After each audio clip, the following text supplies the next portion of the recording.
আমরা আপনারা নিশ্চয়ই অবগত আছেন যে অন্তর্বর্তী সরকার দুটি বিভাগ নতুন ঘোষণা করেছে, এর মধ্যে ফরিদপুর এবং কুমিল্লা বিভাগ। তো আমাদের শরীয়তপুর জেলা ফরিদপুর বিভাগের সাথে অন্তর্ভুক্ত করে দেওয়া হয়েছে। আমরা দীর্ঘদিন যাবৎ এইটার বিরুদ্ধে আন্দোলন করতেছি, যাতে ফরিদপুরের সাথে আমাদের শরীয়তপুর জেলাকে অন্তর্ভুক্ত না করে বা প্রত্যাহার করার জন্য।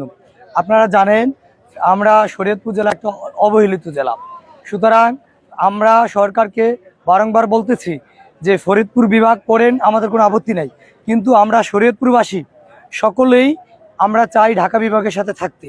আমরা কোনোভাবেই ফরিদপুর বিভাগের সাথে যুক্ত হতে চাই না। আমরা ভালোভাবে সরকারকে বোঝাতে চাচ্ছি, আমরা বিভিন্ন মানববন্ধন শান্তিপূর্ণ কর্মসূচি দিতে চাচ্ছি, কিন্তু সরকারের যদি শুভবুদ্ধির উদয় না হয়, সরকার যদি আমাদের দাবি মেনে না নেয়, তাহলে আমরা আরও কঠোর কর্মসূচি দিতে বাধ্য হব।